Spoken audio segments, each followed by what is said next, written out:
Good evening, everybody. Welcome to Meta Talks, where today we're discussing the International Projects Panel, the potential of the ASCAMI network projects in the post-COVID economic recovery era. And let's not forget that 11% of the GDP of the Mediterranean has been lost. And when we talk about the gross marine product, it's 20%. And that's why these projects are of utmost importance. And today we have an excellent panel that represents leading chambers all around the Mediterranean who have major initiatives, major projects that they are implementing. And maybe I'll abuse being the moderator to start with us as SIBA, the Confederation of Egyptian European Chambers, where we have a total of about 17 donor-funded projects, and they're swaying from USAID to European Commission to JICA. And these projects cover a lot of initiatives that will be instrumental in the post-COVID era. We have projects that cover innovation, projects that cover traditional sectors, projects that cover energy efficiency and renewable energies, ICT, incubators, startups. We have 9 projects under the cross-border cooperation ENI, MED, and we have a number of regional projects where you will discover that the panel itself are partners. I will not waste time on ourselves, and let me start with my dear friend Marco Conetto, the International Cooperation Manager of BusinessMed Tunisia. Marco, the floor is yours.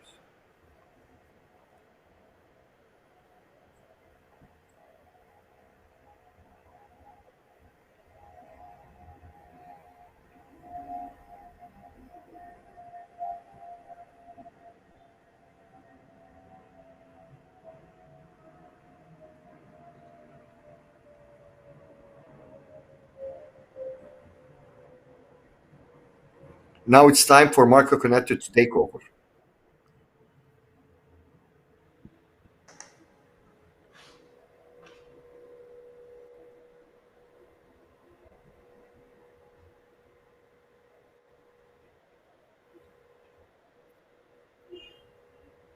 Okay, so I repeat. So thank you very much, Dr. Alai. It's always a pleasure. Thank you for having me today during this panel. It's a pleasure to share and exchange ideas with the business community of the Mediterranean and with our partner, the ASCAME. In the framework of the ASCAME Summit Academies, I remember the insightful discussions we had in Barcelona last year on the themes of digitalization and artificial intelligence and how this process can affect the productivity of SMEs at all levels. So this year Academy and panel comes in a particular moment where the European Commission is reviewing the next programming phase, 2021-2027, which have added 3 main and I'd say broad dimensions at the core of the development of the new Commission through new geographic and thematic instruments under the NTP mechanism. So among these priorities, there are economy that works for people, digitalization, and Green Deal. Well, I will focus my intervention today on digitalization because it's, I think, this is a transversal priority, but this is the dimension we are touching essentially within the project I will present. So, as the COVID-19 outbreak continues to impact the way we live, work, and operate, very few Mediterranean business support organizations and SMEs in the region have managed to escape the repercussions of this pandemic. So some sectors have witnessed a surge in demand while others seem to be struggling. So business is entering in a kind of exciting period with plenty of opportunities and innovation entrepreneurship. And the myriad of projects that will be showcased today in today's academy testifies the vibrant ecosystem struggling to adopt new approaches and models to overcome the crisis. So on one hand, I think there is the passion to create, the desire to progress, and the courage to act. On the other hand, there is a thorough assessment of the reality. I mean, of the one's capabilities and of the challenges we are facing.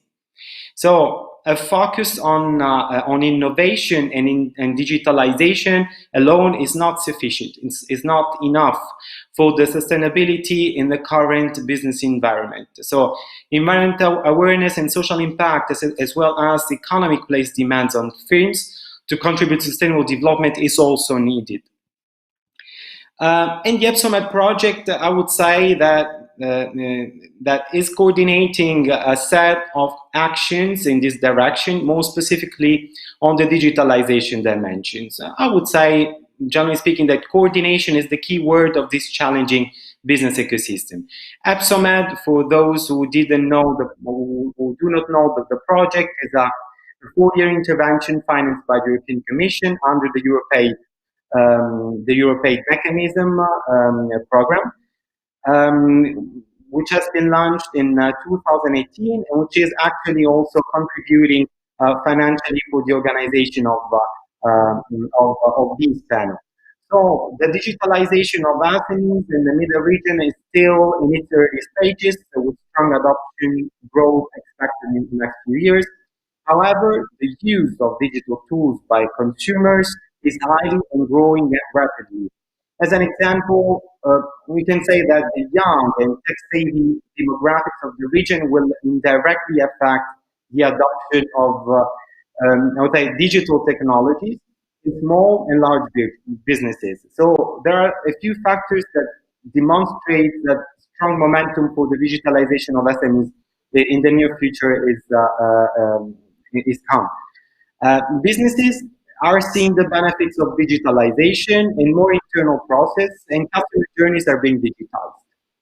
By 2022, it is expected that the MENA region will have the world's largest cloud growth rate at 31%, which is huge. And since SMEs represents important engine for growth for many of the countries of our region, many believe that digital transformation is the key to survival and growth of SMEs. As a matter of fact, based on past surveys of SMEs in the MENA region conducted by the World Bank, 4 in 10 of small businesses of our region, or business owners of our region, consider that digitizing their business operations as critical for revenue growth. For Mediterranean companies, on the contrary, that have invested in cloud computing and added value sectors like data analytics, mobility, but also artificial intelligence. A recent survey developed by the World Bank this year said that these businesses enjoyed the 50% faster growth when compared to competitors that did not make the same investments.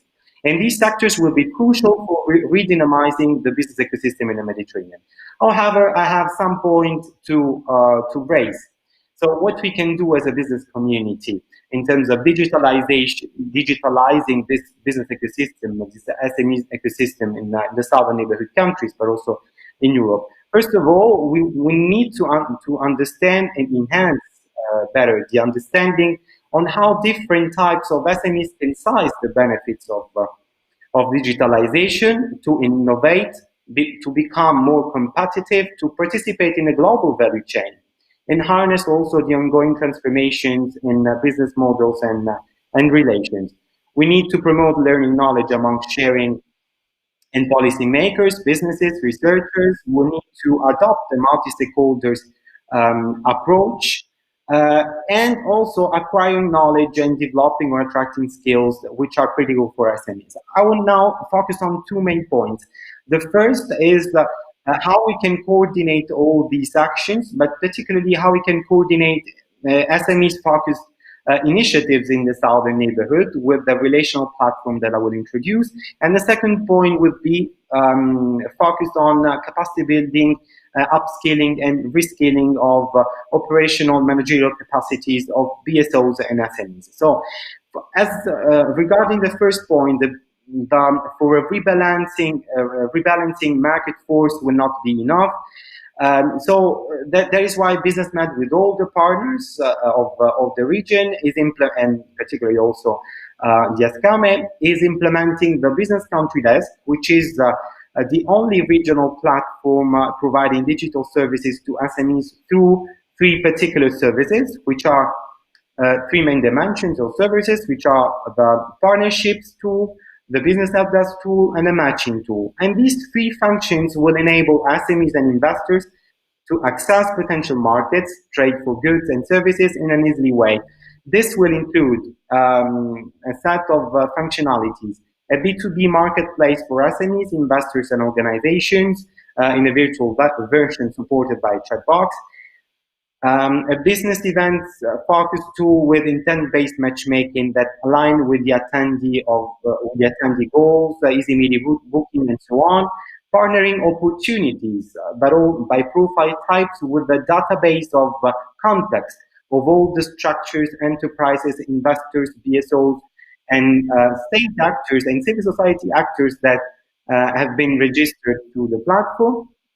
But also an access to macroeconomic data and information of the country, of the region, with the possibility to extract updated statistics, current amendments on tax legislation, on trade barriers, on non-tariffary barriers, which are essentially undermining in a certain way the exports of goods and services in the region. Indeed, this platform will also entail a directory of contacts combined with a multi-criteria searching engine. So this platform has a special feature that we cannot find in any other existing tool, which is the inclusivity. I mean, inclusion means gather all the stakeholders from business association to investors and SMEs and institutions, social partners, and CSOs. This is very important. If let's say we combine this element with the multilateralism of all the organizations, let's say that are gathered here together around EU projects and beyond. I think this is the key for the success for, and let's say, the partnerships of the future. Let me go to the second point, which is capacity building and skills. The EPSOMED project has identified as a urgent need, as all the global businesses around the world, the digital literacy, but also specific programs that can bridge the gap that exists in access to technology, improving digital literacy and skills for BSOs, but also in a certain way to be transferable also to SMEs, to members or members of the members. To this end, BSOs are already providing and already trying to structure their departments and services to deliver trainings on digital skills and related issues. However, what we noticed, what we observe is that there are kind of asymmetries in terms of capacities, which not only affect people and groups, but also countries. And the EC, the European Commission, should consider, let's say, moving beyond the exchange of good practices towards technology transfer policies. This is very important. EPSOMED is putting in place a battery of actions toward the achievement of these objectives. So digitalized service providers such as employers organizations, but also chambers of commerce, in a way that they can serve their members efficiently and transfer the know-how to the SMEs in a solid way. And an optic also of replicability of good practices from Europe. A recent survey that we administered to more than 50 business support organizations of the region has shown that the majority of these structures are outsourcing, for example, IT services. And the EPSOMED project intends to offer new digitalized tools to create new services and departments to better guide public and private SMEs. An ongoing operation will measure the digitalization level of BSOs around the region, and we help creating digital roadmaps.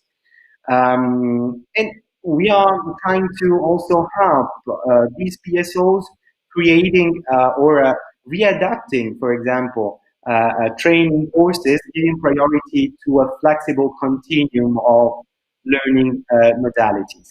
On the other side, we are also working on a sectorial approach, sectorial level, for example, for renewable energy and energy efficiency.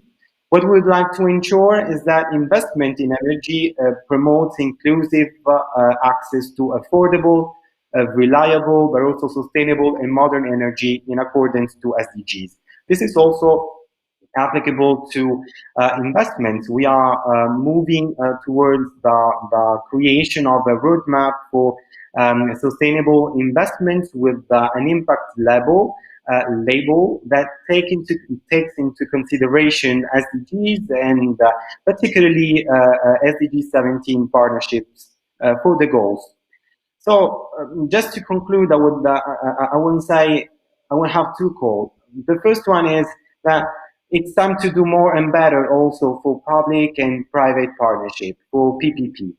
The use of digital tools and learning culture as a continuous process will be crucial also in the promoting of strengthening, let's say, a dialogue, an inclusive dialogue, which entails also women and young entrepreneurs in small and medium-sized enterprises to cope with the current needs and changes in the labor market. So here we are talking about the needs of job creation, so development and job creation.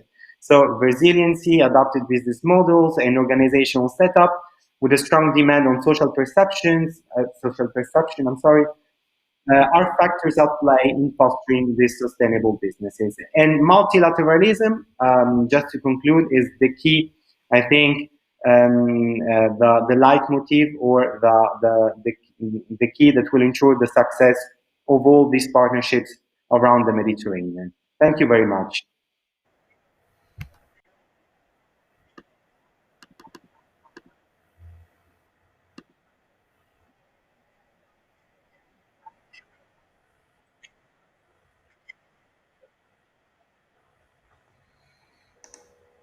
Okay, now he's back.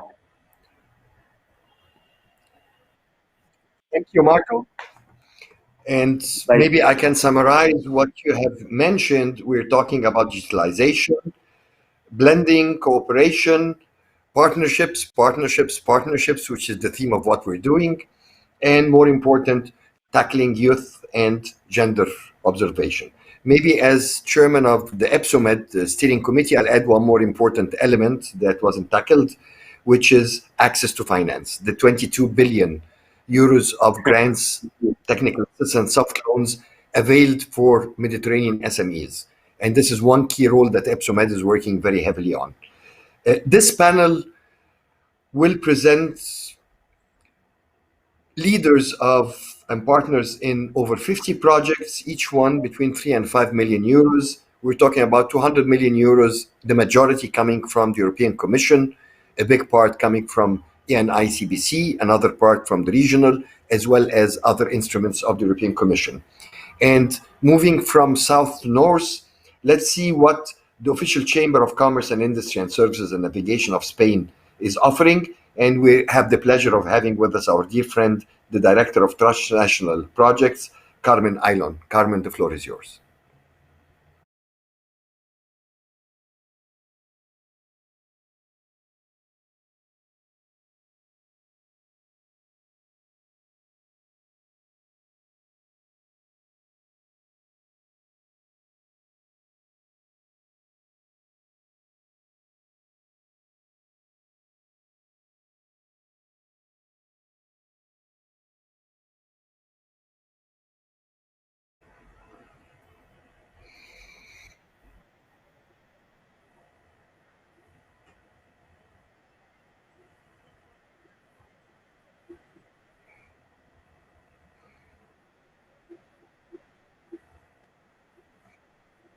We're having some technical problems, so we will. Now I can hear. I think I can hear Carmen now.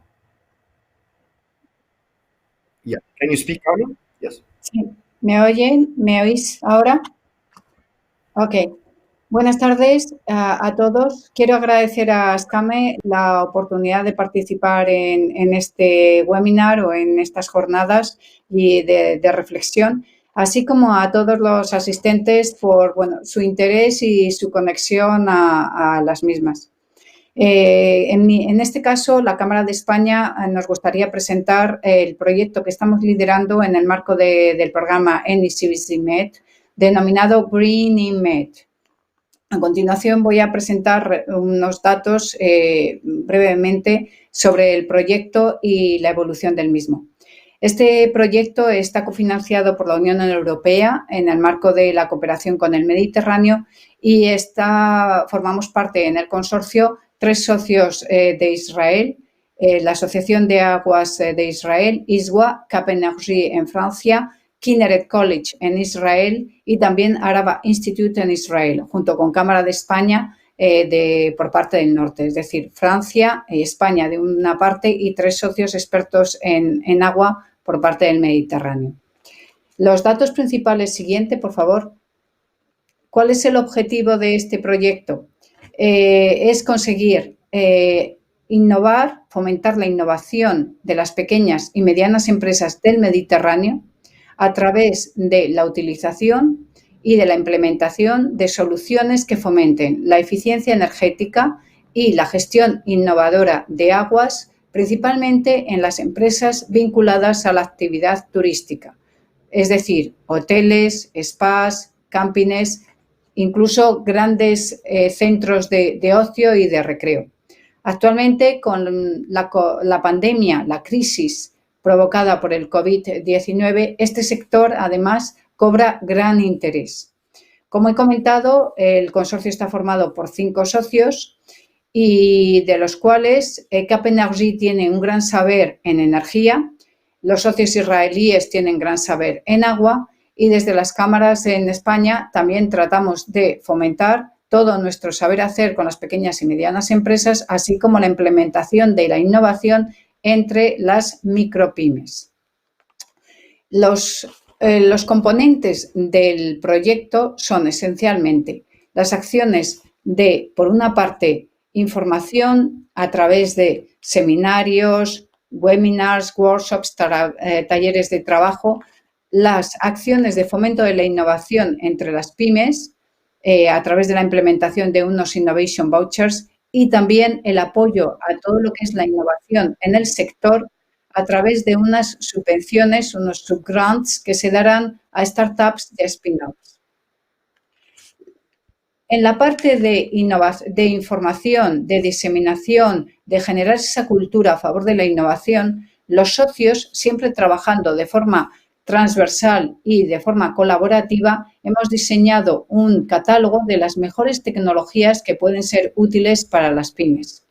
Este catálogo de tecnologías disponibles para implementar va a ser la base del trabajo de esa Cross-Border Eco-Innovation Window, de ese equipo que se ha creado en el marco del consorcio del proyecto para poder desarrollar luego todas las soluciones, posteriormente las soluciones de innovación previstas en los Innovation Vouchers y también en todo el apoyo a las startups, empresas innovadoras a través de las subvenciones. ¿Qué ha hecho el proyecto hasta la fecha? Por favor, siguiente. Como he dicho, la jornada inaugural de Málaga, en Málaga se celebró la conferencia inaugural del proyecto a finales del 2019. A continuación, celebramos un taller de trabajo en Israel, un webinar, porque ya nos vimos golpeados por la pandemia en marzo y tuvimos que empezar a trabajar en sesiones online, un webinar diseñado y impulsado por la Cámara de Valencia. Igualmente se ha realizado un taller de trabajo en Francia y recientemente, en el pasado mes de octubre, y recientemente un taller de trabajo en Israel, la semana pasada, en noviembre. También hemos distribuido, como se puede consultar si tienen interés en conocerlo, noticias relevantes, mejores prácticas de hoteles que están implementando soluciones innovadoras. En el marco del proyecto, siguiente, por favor. En el marco del proyecto, el primer trabajo común que realizamos los socios del consorcio fue analizar el consumo típico de un hotel medio y de las diferencias y los elementos comunes que podrían tener los distintos hoteles en Francia, en Israel y en España. Las necesidades tanto de consumo eléctrico como de agua eran similares, si bien identificamos que Francia tenía en los hoteles mayor consumo, mayor coste en electricidad y, sin embargo, las necesidades a nivel de energía estaban muy vinculadas también a todo lo que era la calefacción y el sistema de refrigeramiento. Siguiente, por favor. A continuación, también evaluamos las posibilidades de inversión. Siguiente diapositiva, si es posible. Las posibilidades de inversión entre los distintos países. Y nos dimos cuenta que si bien en Israel los hoteles son de pequeño tamaño, como muchos están vinculados a grandes cadenas, los niveles de inversión en Israel eran bastante más elevados de lo que podrían ser en España, al igual que en Francia. Es decir, España se caracteriza por tener un gran número de hoteles, pero principalmente son hoteles de pequeño tamaño y gestionados por familias, es decir, los hoteles familiares que denominamos. Esto nos ha dado a los a los 5 socios de los 3 países del consorcio información relevante a la hora de diseñar los apoyos en las siguientes fases del proyecto. Siguiente diapositiva, por favor. Como he explicado previamente, consideramos que podía ser de gran utilidad no solamente para los socios de GREENINMED, sino también para el resto de los países vinculados a la convocatoria y al programa UniCivicMed, la posibilidad de conocer y de tener recopilados en un catálogo las mejores tecnologías que pueden ser desde tecnologías muy sencillas, de bajo coste, hasta tecnologías muy sofisticadas que pudieran ahorrar consumos tanto de agua como energía a las compañías, a los hoteles, a las empresas vinculadas al sector turístico. Este catálogo está disponible en la página oficial del programa UniCivicMed, en lo que puede ser, dentro del capítulo de proyectos y vinculado al proyecto de innovación GREENINMED. Este catálogo recopila en torno a unas 20 tecnologías de agua y otras tantas de energía y tiene la ventaja de que establece los requisitos técnicos, pero también casos ya empleados, utilizados por otros casos, no solo de éxito, sino supuestos reales de implementación de las mismas. Por lo tanto, todo hotel, todo operador turístico, es decir, toda entidad de apoyo a empresas que esté interesado en conocerlas, las puede manejar. Tiene una estructura muy fácil de ficha y cada ficha describe la tecnología. Siguiente diapositiva, por favor. ¿Qué vamos a hacer ahora? Después de la publicación del catálogo de tecnologías de agua y energía, que salió la primera versión en junio, ahora se está actualizando y vamos a incorporar alguna tecnología novedosa o incluso alguna nueva tecnología prioritaria vinculada al COVID por temas de higiene, de desinfección, etcétera.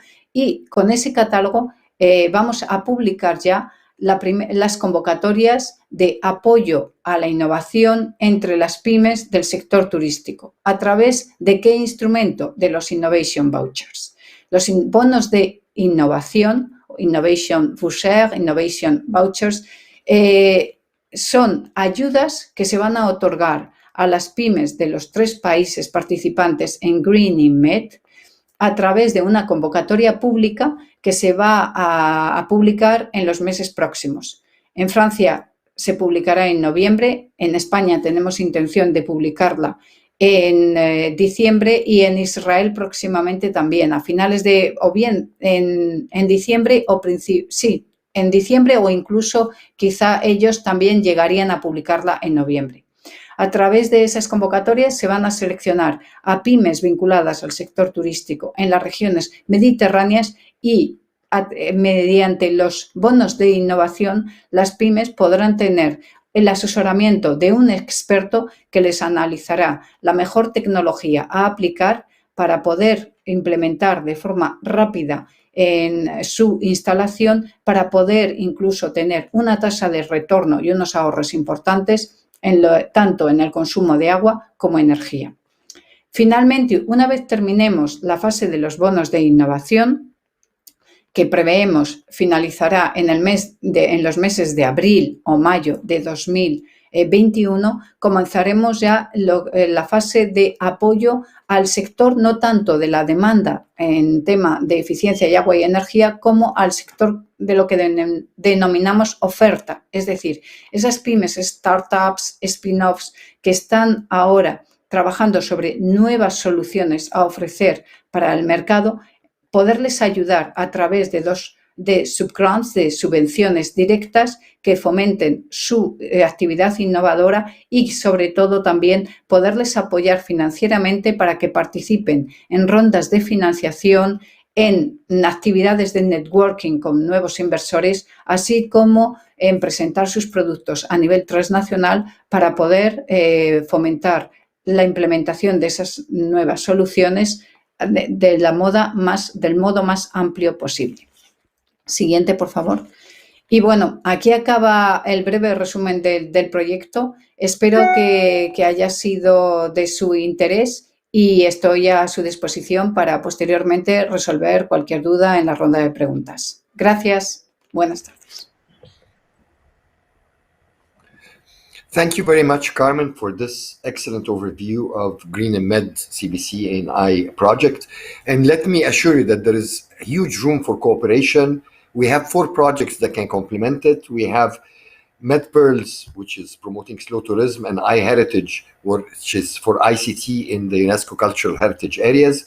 We have Maya Taqa, which means water and energy, which is identical actually to what you're doing, plus Helios, which is working on energy efficiency. I think we can exchange lots of cooperation in these CBC, and blending is the name of the game in what we're doing. And now let me move east and south, going to beautiful Lebanon. And not only Lebanon, but Zahla and Beqa, 2 of the most beautiful places in Lebanon. It gives me great pleasure to have with me our dear friend, Said Gidon, the Deputy General Manager of the Chamber of Commerce. Said, the floor is yours. Thank you, Dr. Ala, for the presentation. Good afternoon, everyone. In fact, I'm going to present an initiative we are working on with many partners from Europe and from South and Eastern countries. So it's about the organic sector, which is the fastest growing sector of food in the world, as the demand is from consumers is very high. So our project is financed by the EU through any CBC program, and it's focusing mainly on. I don't know if you can see the slides. Is it not yet? Can you please show the slides? So it's about boosting the cross-border organic ecosystem through enhancing agri-food alliances. Our project objective is to improve the competitiveness of the organic sector by creating an ecosystem, an organic ecosystem, to support the development of business and specifically the SMEs in collaboration with the public sector. And here I'm talking about the public and private partnership. In fact, we have more specifically to work on strengthening the innovative organic value chains. So we're going to tackle the business alliances using participatory approach and using also innovative solutions in order to better access the market at the local and the international level. Please, can you go more with the slides? One more, also, one more. Great. So what we are going to change, in fact, we're supposing to boost the organic sector in the Mediterranean, which, as I mentioned previously, it's growing very fast. We will have a direct impact on the social and economic conditions of the countries we're working on, and we aim to increase the job opportunities by 5 between 5 and 20%, depending on the services offered by the enterprises. Next, please. Of course, we're facing many challenges, as many other countries. The world economic crisis,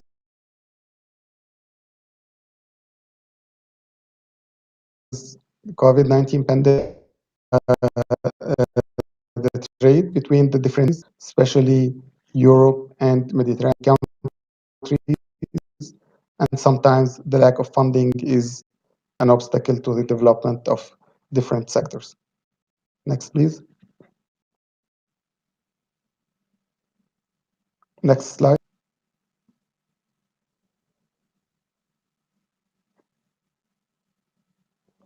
Well, we're targeting, in fact, many SMEs.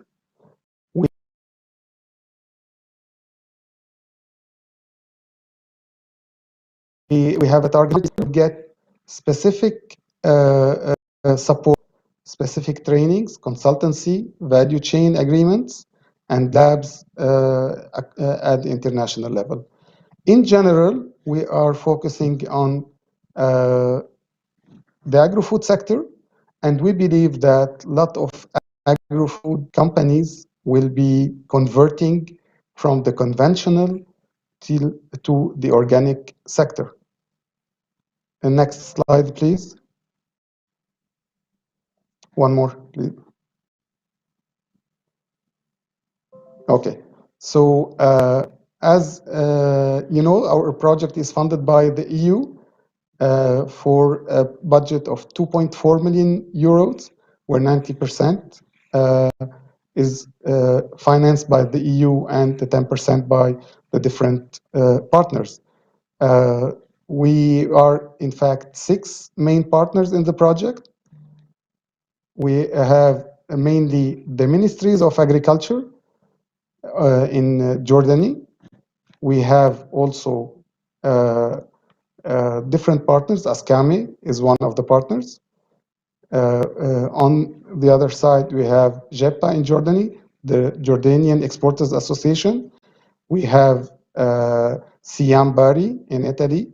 We have Sinagri in Tunisia, Innopolis in Greece, Ascami, of course, and we have many other partners and associated partners, especially the Ministry of Agriculture, because we believe that there will be a lot of cooperation between the private and the public sector in this regard.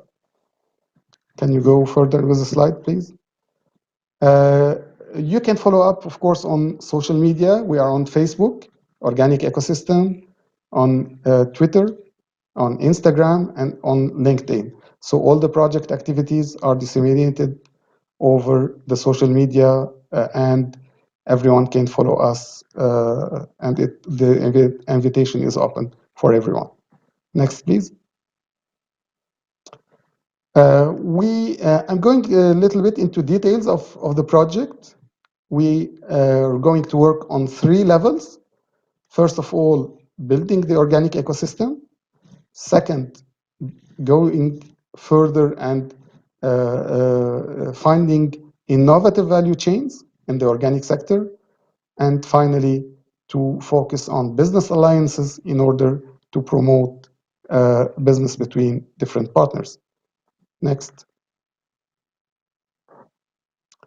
Regarding the first activity, the organic ecosystem, so the main target, the main activity, will be the establishment of a cross-boarding organic agro-food ecosystem. And here, everyone, private and public stakeholders, will be there, will be gathered in one ecosystem. They will sign a charter. They will have different meetings, and this will be in cooperation with the competent authorities. And in the different countries, the competent authorities are specifically the ministries of agriculture.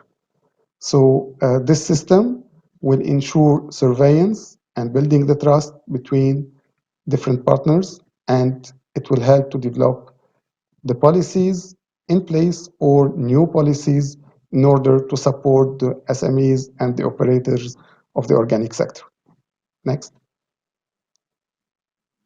Other activities is the identification of the stakeholders. So we're going to do a mapping, and further to the mapping, we will build later strategies in order to identify challenges for innovative value chain.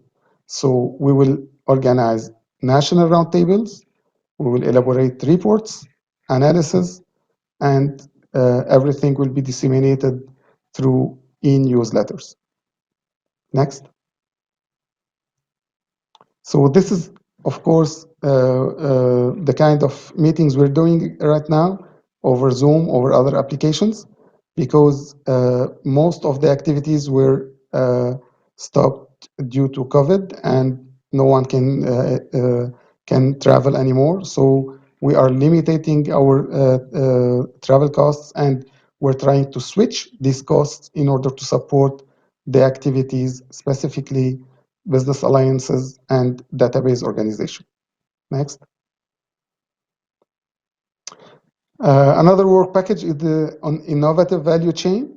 So we're going to support the SMEs with tailored consultancy services, which aims to facilitate their entry in the organic value chains and to increase their competitiveness at the national and export market, because we believe that we need to foster the trade between the different countries of the project and also other countries, and to grab the opportunities to export and to bring money and funds to our countries.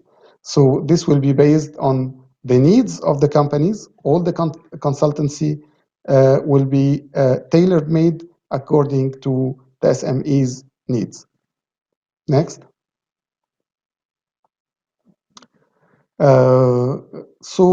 Within the activities of the project, the consultancy services will be offered, as I mentioned previously. And the most important thing, that we will have an organic database, a cross-boarding organic database. So we will build an ecosystem where the data will be available for everyone, and it will be interactive. It will be updated on yearly basis. So whomever wants to know more about the organic sector, the organic operators, the players, the value chain actors will be here. So this will facilitate the cooperation between the different parties. Next. Over the value chain, the SMEs will be trained, and will be trained on the national level, and we will do also trainings at international through cross meetings and through exchange of experiences between the different partners in the different countries. So we will not only benefit from the local know-how, but the local know-how will be exchanged with the different parties. And this will be facilitated through the virtual meetings we are going to do. And this will help in designing innovative organic value chain. And the results will be, of course, published, and we will try to assist all these partners and all these operators to benefit from these trainings. Next. Another important thing is not only the trainings, not only the database, but also we are going to focus on business alliances, on networking, because this will help a lot through different labs creation. So one of the activities of the business alliance component will be elaboration of local labs to stimulate new business ideas and to help the different parties at a cross-border level also to exchange their experiences and their know-how.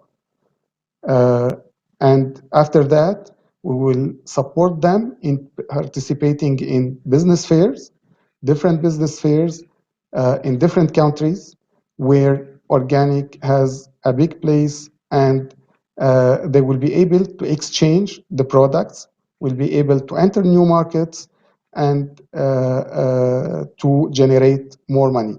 Of course, innovation is important here. New ideas are encouraged in order to be more competitive at the market. Networking, as mentioned, is an important, so we'll benefit from all the any projects available, working on the agri-food sector, on the organic sector, agriculture. So we will try to gather all these projects together in one database also, and we will help also the exchange of experience between these different partners. That's what I have and I wanted to say for the moment, and I will wait for the answers at the end of the presentation. Thank you, Dr. Alep. Thank you, Sayed, and it's a wonderful project. And I think what's most important is its replicable value all across the Mediterranean. Maybe it's important to highlight that most of the projects that are being presented today are bridging the shores of the Mediterranean, bringing experiences that both North and South have, and they share together the cross-border element, which is a very important side of these projects. And all the projects bring at least 6 countries. We're talking from Portugal to Malta and Greece, and from Jordan, Lebanon, going up to Tunisia. We're all partners in different projects. And actually, some of the projects that are being presented today are in partnership with this sample of the 500 chambers of Ascami who are working together day and night to serve their community. And now going a little bit north to Greece, to Ashaya Chamber, where an old partner, we've had lots of projects together over the past years, and some of them actually have a legacy within the region. They're self-replicated, self-funded, thanks to the European Commission for the initiatives. But the good work that has been done by the Chamber is excellent, and it gives us great pleasure to have our dear friend Konstantinos, the Director of EU Projects in the Chamber. Konstantinos, the floor is yours.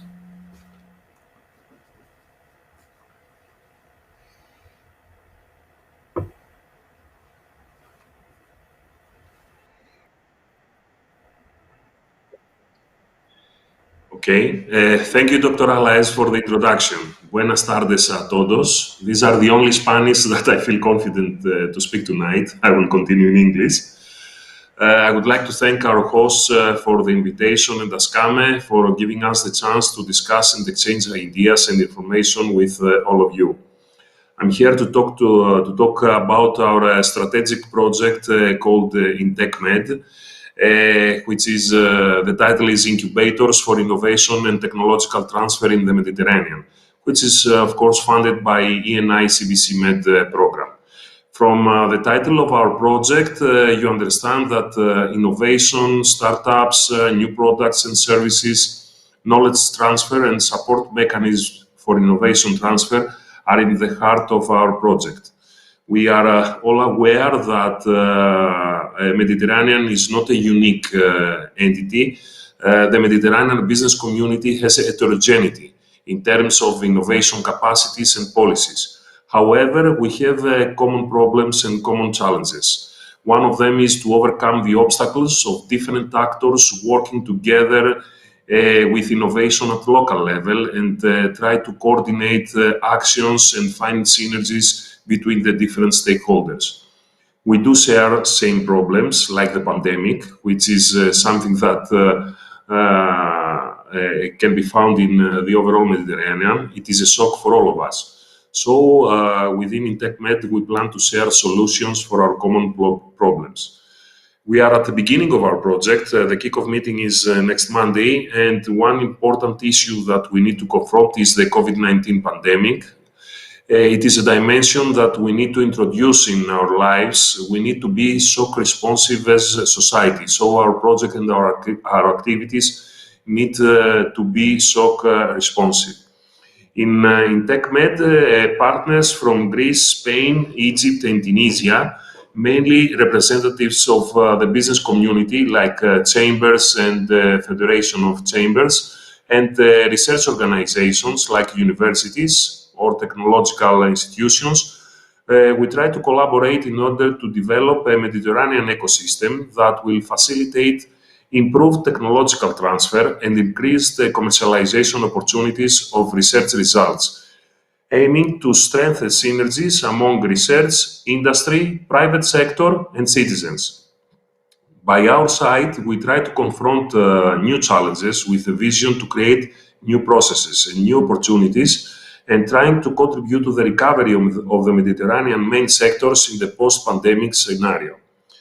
We are at the very beginning, as I said, of our joint effort, and our main focus is that in 2 years from now, we will try to achieve and facilitate the economic viability and sustainability, especially for spin-off enterprises, supporting their extroversion to participating countries through their participation in technology transfer exhibitions, and to establish an international network of what we call the regional innovation facility points. How we are going to do this? Our work is straightforward and is based on the experience that we have gained the last years, valorizing good practices from both shores of the Mediterranean and good examples. To be more specific, at the heart of this effort is the concept of a two-level cooperation, and more specifically, to establish a regional cooperation between stakeholders of the same region, and of course, to develop transnational cooperation between the different regions in different countries. Which is our approach? In each region, the project aims to develop what we call business-ready innovation mechanism. This will be a mechanism that will facilitate technological transfer and commercialization of research results in each area. The operator of this mechanism will be a regional alliance, a committee for innovation transfer. This will be composed by representatives of the quadruple helix actors. We want representatives from the research world, academia, institutions, representatives from the industry and the SMEs, but also representatives from the citizens. The specific approach is not new. We have worked the last years here in Western Greece region in Greece with very good results. The specific initiative has established a programming agreement between universities of the same region, the Chamber of Achaia, the region of Western Greece, and two ministries, the Ministry of Education and Ministry of Development. The specific committee organizes each year an annual exhibition entitled Patras Innovation Quest, Patras IQ, which is an innovation and technological transfer exhibition aiming to develop and strengthen the synergy between the research community and the productive sector. So in this annual event, we have the opportunity to bring together products and to showcase products of innovative ideas. We present innovative small and medium enterprises with products that have emerged from the collaboration with universities and research institutions. And also, we organize events on innovation and entrepreneurship. And of course, we give the floor to the researchers in order to present their applied research. Research teams are able to present in the productive sector and to investors mature research results that have the potential to be used for investment. And on the other hand, productive actors take the floor in order to present challenges that they face and concerns in order to discuss with researchers and explore possibilities for solutions. At the same time, we give also the floor to recognized speakers and organizations in matters of know-how transfer and entrepreneurship in order to enhance the effectiveness of the utilization of innovation. In TechMed envisages to enhance the specific methodology and transform this 3-4 days annual event with good results into a continuous process of innovation discovery in order to create new opportunities for people, companies, and governments. Through TechMed, we aim to enhance the transnational character of the specific methodology and develop or valorize similar mechanisms that exist in other countries and in other regions, and develop a strategic action to enhance cross-border SMEs and develop a startup ecosystem and to provide capacities of scalability. How we are going to implement this? Which are the tools that we will use? The tools that will facilitate the implementation of our vision are the establishment in each area of a regional alliance for innovation transfer, which is a committee organized with representatives of from the quadruple sector. We want to develop a methodology to discover business-ready innovations and mature research results. We want to develop a mentorship program that will mature research results and transform them to real products or services. We want to showcase the work that we will do in annual events in each region presenting these results, like the example that we are doing in Patra's Innovation Quest. We want to develop a Mediterranean network of regional alliances for innovation transfer in order to coordinate in all Mediterranean all the actions and events. The main tool that will demonstrate and virtualize the overall effort will be an e-bazaar, we call it, an e-bazaar of innovation that will give the opportunity to researchers, representatives of the business community, investors, and policymakers to develop synergies. And at the end, we are going to have a specific call for startups that will give grants to new and innovative business ideas that will explore the opportunity to implement their new concept into a real business. The biggest challenge in front of us, since that pandemic of COVID-19 has imposed to all of us, has given us barriers. So we are confident that with the support of new technological solutions, we can work together on the following period and achieve our goals.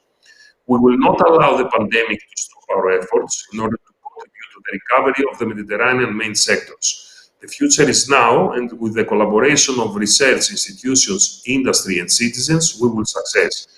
This is something, of course, not new. The development of synergies between the different sectors is rather important. Within TechMed, we envisage in 2 years from now to have an integrated solution that will give the possibility to researchers to present mature, ready-to-business results, and on the other hand, investors, enterprises, and the business community to integrate the specific results into their daily operation or to develop new businesses in our regions. On the other hand, it is rather important to stress the importance of the cross-border character of the project, because we don't want to develop something that will work only on a specific region, but we want to give a transnational character and the potential to the research results to be showcased in the overall Mediterranean and establish a unique platform that will be accessible to anyone, not only accessing business partners, but also research partners, and of course to give them guidelines for access to finance, which is also very important for the sustainability and viability of new businesses. That is from me. I hope that I was very short. I don't want to tire you. So thank you for your attention. Thank you very much, Konstantinos. And as a partner of TechMed, where you're leading, there is a lot actually of what you just said as a vision that we will be contributing. Osama, I think EPSOMed can jump on board in the access to finance component, as well as lots of other support that can be provided. Also, we will blend with two major strategic E&I CBC projects. One of them is Creative, which is practically innovation, but in the traditional sector. So we'll be creating incubators. And also InvestMed, which works on startups. So taking the innovation a second step forward to be a real startup and materialize. But I think for all our projects, and like said by almost everybody, we have to innovate to incubate virtually. And if Yes. this COVID thing can run.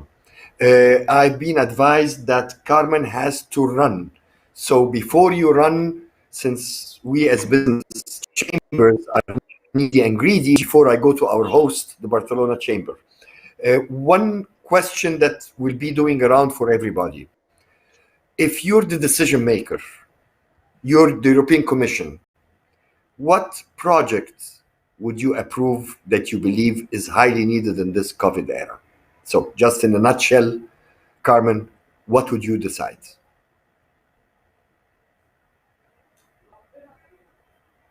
Mike, your mic. Yeah. Hello. Thank you, Doctor, for your question, and I think it's very, very important right now. If I were the Commission, the European Commission officer, I think that the most useful activities or support programs will be oriented or should be focused on creating or supporting current jobs in SMEs, industrial SMEs, and tourism SMEs.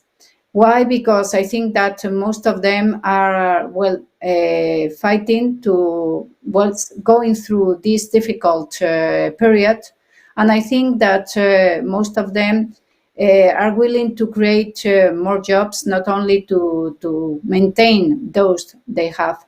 So I think useful activities will be oriented to train the SMEs on digital competencies, also on how to place goods on marketplace, how to become more efficient, how to save money from fixed costs as energy or water consumption, and also some activities supporting networking, because I think that networking helps SMEs to become more creative, more positive, and also to become to think of new solutions to face current projects. So I think that as human resources are so valuable, we should help our current SMEs to maintain their human resources with innovative actions. Thank you.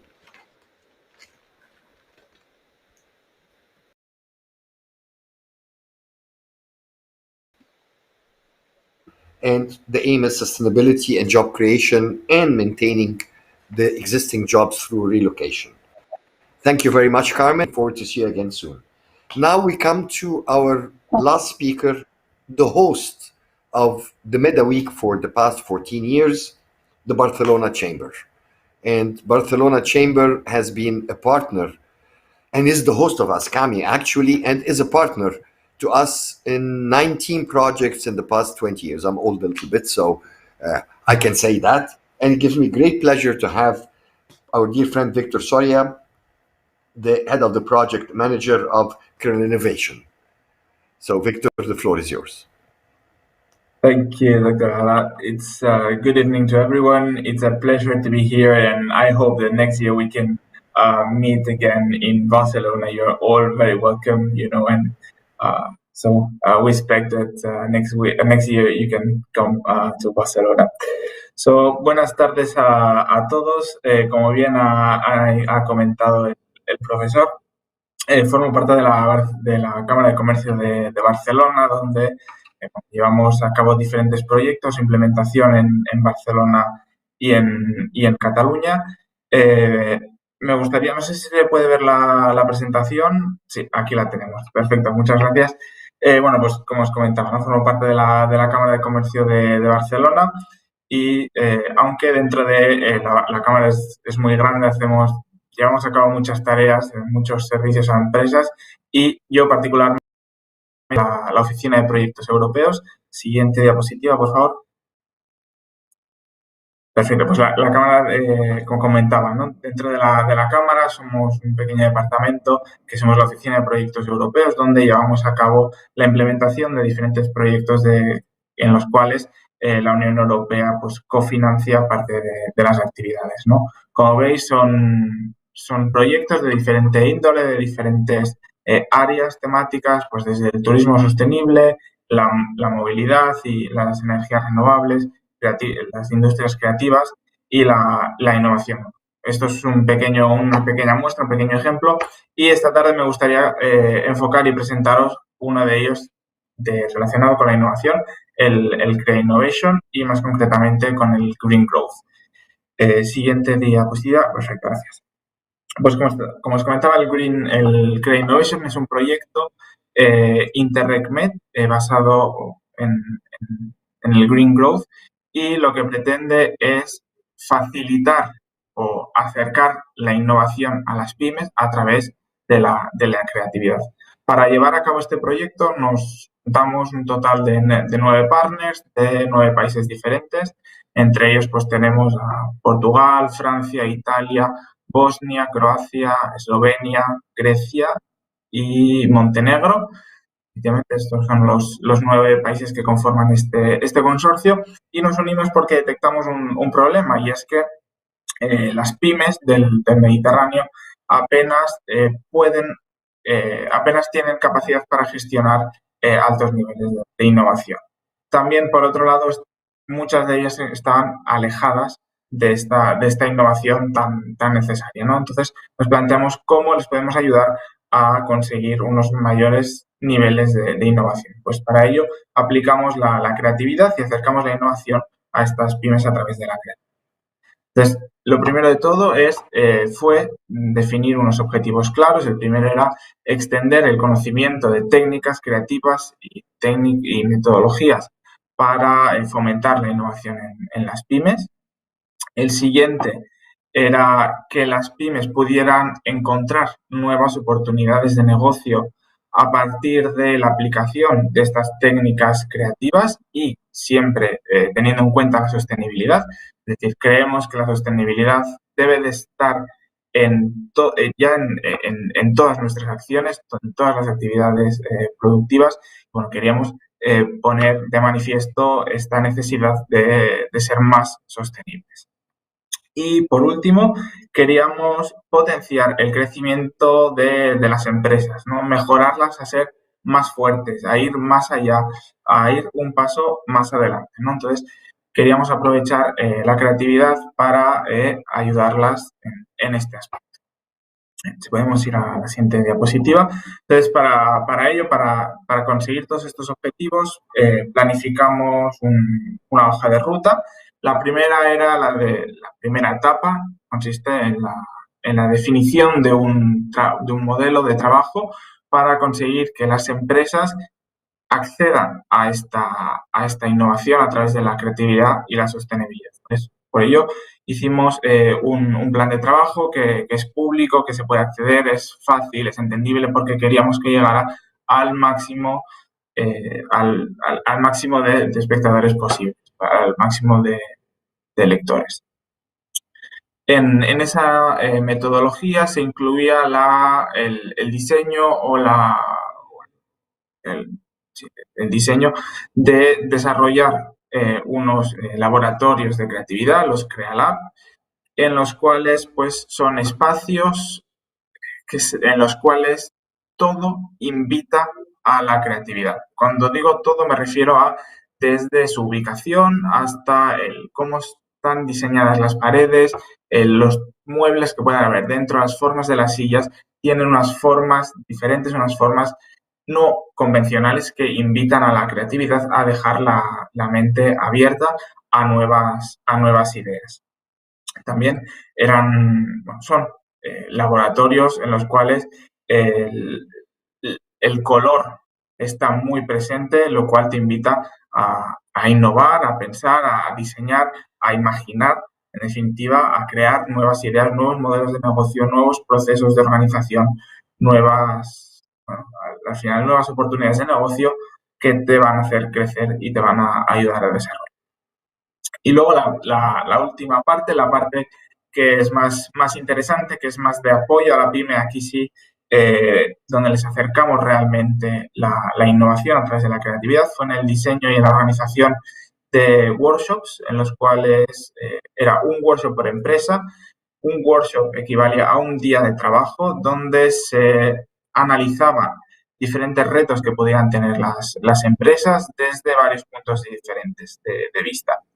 Esto quiere decir que en el workshop participaba la empresa, obviamente, unos 4 o 5 representantes de la empresa. También participaba gente de la universidad, tanto profesores como alumnos, un total más o menos de 4 personas de la universidad y diferentes técnicos de la cámara que podían ayudar y aportar su visión a solventar estos retos que planteaba la empresa. Y, por supuesto, un facilitador experto en creatividad que era quien guiaba la sesión. Pues bien, en estos talleres nacionales se consiguió de alguna manera mejorar las expectativas de las empresas, mejorar su capacidad de innovación, su capacidad de crear y sobre todo su capacidad de visualización de nuevas oportunidades de negocio. En total, del conjunto del proyecto se hicieron alrededor de unos 60 workshops, involucrando, por tanto, a 60 empresas. Y tengo que decir que en cada uno de esos workshops, como mínimo, se consiguió una idea innovadora, una idea de futuro, una idea sostenible que permitió a las empresas, pues, avanzar en su día a día, ¿no? Entonces, nos llevamos a casa un resultado muy bueno, sobre todo yo me gustaría subrayar el poder que tiene el incluir en estas sesiones que organizamos personal externo a la empresa, porque al final sí que es verdad que no hay nadie como los propios trabajadores o la propia dirección de la empresa que conozca la realidad de la empresa, pero la incorporación de una visión externa, de puntos de vista diferentes, hace que se puedan conseguir mejores resultados de un mismo problema, de una misma situación. Por tanto, yo creo que la incorporación de estos puntos de vista externos, esta gente que no está vinculada a la empresa, fue todo un acierto y que aportó nuevas visiones y nuevas oportunidades. Pues una vez se llevó a cabo estos workshops nacionales, pasamos a los transnational workshops. Eran workshops de cooperación donde juntamos un total de 3 empresas de 3 países distintos, en los cuales el objetivo principal era dar solución a posibles retos que tuvieran las empresas de manera conjunta, a pesar de no ser la misma empresa. Es decir, al final las empresas suelen tener retos parecidos y atacar a estos retos desde diferentes puntos de vista y ponerlos en común ayudó a solventarlos, ¿no? Y me gustaría subrayar en este punto el tema de la transnacionalidad de estos workshops. La siguiente diapositiva es simplemente subrayar estos workshops transnacionales porque en ellos realmente se consiguió sacar o extraer nuevas ideas de negocio, nuevas soluciones a retos que, como comentaba antes, eran retos semejantes, pero de empresas completamente diferentes que hasta ese momento no se conocían, ¿no? Entonces, fue un resultado muy, muy positivo, es muy valorado muy positivamente dentro del proyecto el hecho de haber juntado a estas empresas que aparentemente no se conocían y que, bueno, a través de la cooperación, de la ayuda mutua, pues han solventado retos comunes. Bien, ahora ya llegamos al final de la presentación y aquí en la siguiente diapositiva sí que me gustaría extenderme un poco más, pero seré breve. Aquí, perfecto. Creo que es una diapositiva, al final, como toda la presentación, bastante ilustrativa y es donde creo que debemos de centrar a partir de ahora, ¿no? Estas son un poco una recopilación de las lecciones aprendidas del proyecto, ¿vale? Es el tema de la sostenibilidad, el tema de la innovación, la cooperación y la creatividad. Pero no solo son aplicables a este proyecto, sino que debe ser escalable y lo debemos extrapolar a la situación que vivimos hoy en día, desafortunadamente, ¿no? La crisis que nos viene encima es muy grande y hay que buscar nuevas maneras de salir adelante, ¿no? De aquí que incorpore la creatividad en nuestro camino a la recuperación. Hay que hacer las cosas diferentes. Esta pandemia nos ha puesto en un sitio que desconocíamos hasta ahora. Nadie se siente cómodo en esta situación y hay que buscar nuevas maneras para salir de esta, y solo nos puede llegar de una manera, y es la creatividad, dejándonos ayudar, dejándonos, digamos, inspirar por otras acciones, y es aquí donde me gustaría me gustaría poner el acento, ¿no? En la creatividad. Por otro lado, lo hemos demostrado en el proyecto, la cooperación funciona. No estamos solos, es decir, los problemas que puedan tener las pymes de Barcelona son semejantes a los pymes que pueda tener alguien en Atenas, que pueda tener alguien en Túnez, que puede tener alguien en Portugal. No estamos solos, y la mejor manera de sobrepasar estos límites o estas situaciones que tenemos hoy en día, pues la mejor manera es con la cooperación.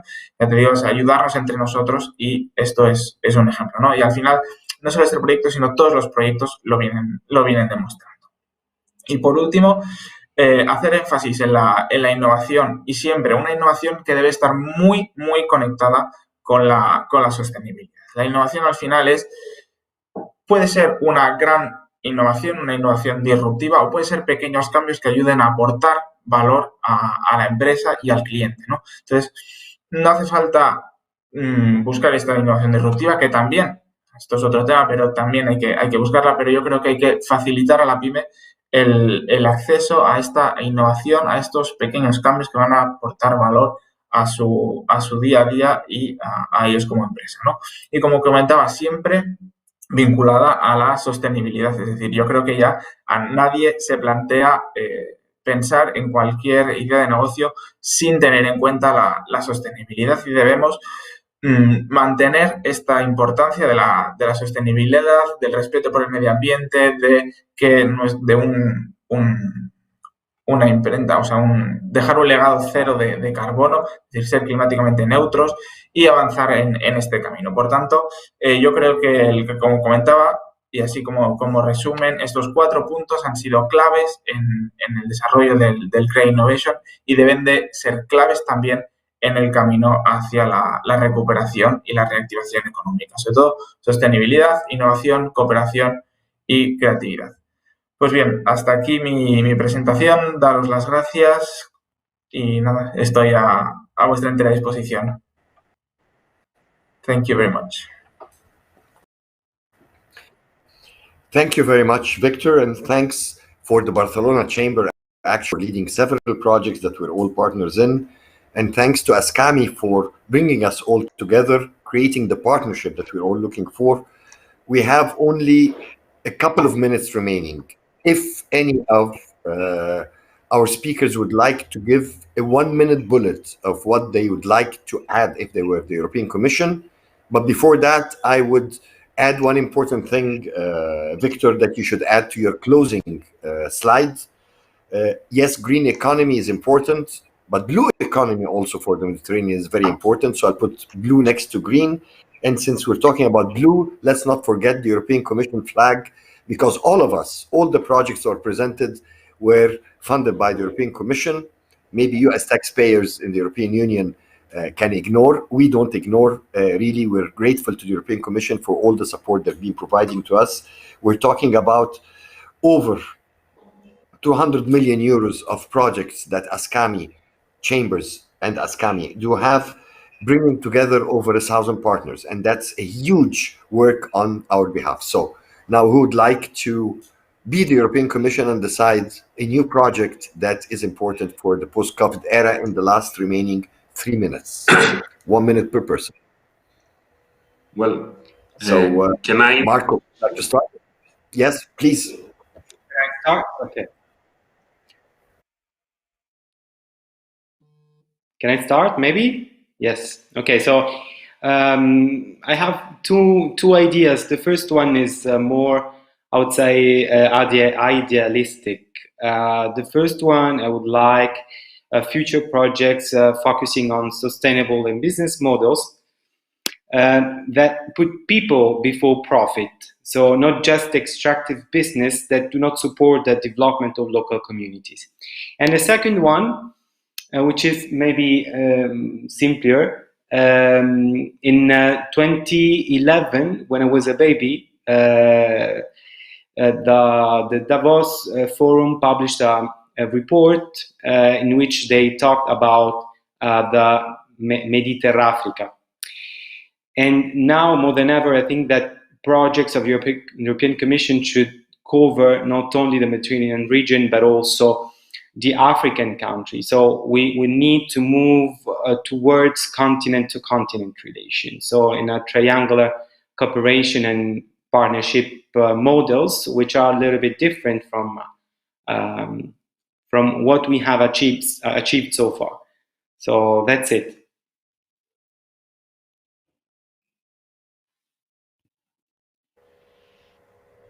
Konstantinos, the last minute, please. Yes. Yes. What a lesson that we should have learned is that we need to confront challenges that we have not met before. COVID-19 is a problem that we have not faced before, at least the last 100 years. So one project that I would give as a European Commission is how to become shock responsive. We need businesses, societies, as individuals to become shock responsive. So we need to update our plans in order to integrate risks that have not been foreseen before. So I think this is something really important, especially for running businesses. We need to teach and enhance the capacity of the business to be up and running even when things like COVID-19 pandemic or other situations are in our lives. So that's it. Thanks, Konstantinos. Thank you. I think we're being kicked out right now. That's the problem with this type of online platforms, where unlike normal conferences where we can carry on talking, but in this COVID era, the technicians are the ones who decide and have been instructed to end. So I apologize to Victor and Syed and myself.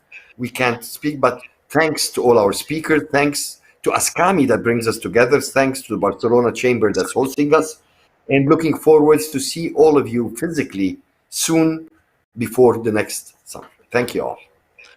Okay, thank you. Thank you. Goodbye. Goodbye. Goodbye. And thanks to the European Commission.